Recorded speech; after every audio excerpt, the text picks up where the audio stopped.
Alright, I just got a quick message for all of my divine feminines out there. It's a very important message about being cautious of who you allow to enter into your sacred space. And I'm not just talking about your home. I'm talking about your temple, your womb, your portal. Okay? Understand that this act of sex or intercourse is not an act that doesn't come with some type of spiritual weight or spiritual manifestation from it. And what I mean is when two come together and become one, their energies intertwine and their flesh intertwines. So let's just say, you decide to become one with an energy vampire, or you decide to become one with someone who is an energy thief. What do you think the spiritual repercussions would be for intertwining and becoming one with someone like that? Or let's just say another example is allowing yourself to become one with a whoremonger or someone who is very promiscuous and has 30 to 40 different active soul ties. And you unassumingly or unknowingly intertwine your energy and your flesh with this being. What do you think the spiritual repercussions would be? Because what keeps coming to me is for every action, there's a reaction. Everything we do, there's something that comes after that. Okay, so just like if you hold the door open for someone, okay, you might get a thank you. Or if you do a kind deed for someone, you may be blessed in return.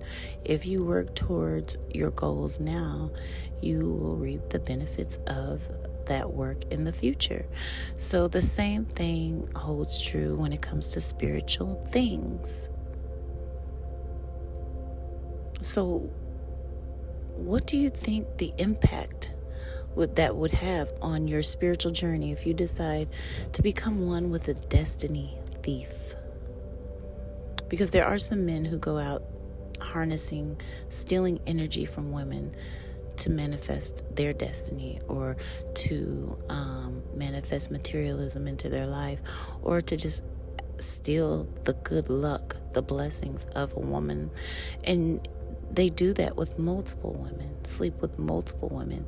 They have different contracts with different entities. I mean, these are the things that go on that a lot of people just don't think about. But when you are spiritually awakened, you have to consider all of these things before you decide to lay down with someone. And then you also have to consider, how would that affect you, your life, your energy? Like, what karma does this person have that goes around stealing the destiny, energy, blessings, and abundance of other people that have done that repeatedly with multiple people, who put down multiple people throughout the year, talking 20, 30 bodies per year, sometimes more. And they're just stealing their energy, and you become one with that. Do you really think that any good would come from that? Or just an energy vampire, someone so low vibrational that they have to steal the energy of other people.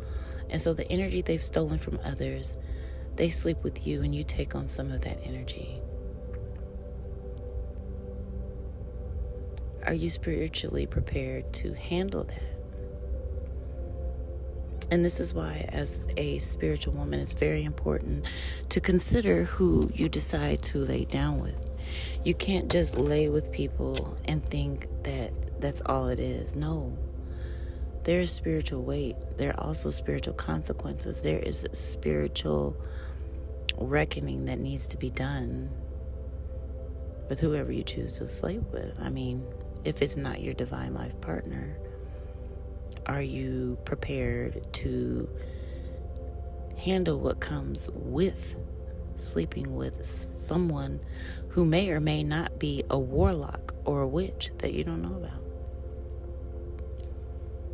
Because I think a lot of people, well, in society, it is acceptable to just sleep with people based on what they see, the flesh.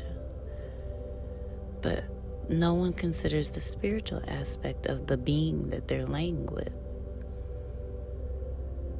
You know, people do a lot of things, a lot of strange things for materialism.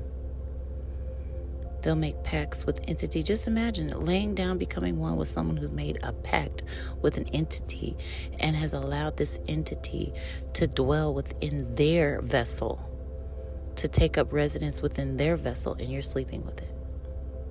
Like, no. You have to test every spirit. This is why in the Bible it says to not sleep before you're married. And it's not because the Most High wants to torture you. No, the Most High loves you. And He knew all of the things that you don't, or don't even consider, when you're just allowing your flesh to do what the flesh does. The flesh only knows how to feed its desires. It's not led by anything but its own desire. And that's when the spirit, you have to be led by the spirit to allow your spirit to take control of the flesh. Because the flesh will lead you straight into the grave. That's why you got HIV so bad. All these different STDs just like running rampant. Like, the flesh does not seek to extend your life. It is the soul, the spirit within the being that preserves the life of the being. And leading that being to make decisions that are far as high as good. I don't know. It also just came to me, like, what if someone makes a pact with a fallen angel and you sleep with that? You become one with that. And God forbid you get pregnant. You get what I mean? So just be cautious. This is just what came to me as I was driving down the road, and I'm like, I have to record this because we have to do better, and we have to be cautious and aware and spiritually awaken to what's going on out here. Nothing is how it seems or appears. Everything has a deeper spiritual meaning. And if someone is extremely determined to lay with you without making an honest woman out of you, you have to consider why. Because it's more than just meeting the needs of the flesh. There is a spirit driving that vessel that is so full of lust and determined to sleep with you. And you have to figure out why. You have to do the due diligence why. You have to pray for discernment. You have to read between the lines. It is your responsibility. Your soul, the destination of your soul, your spiritual journey is your responsibility. And protecting yourself, not just spiritually, but physically. Okay, that's the message. So I hope everyone has a wonderful day. And if this resonates with you, please hit the like, share, and subscribe.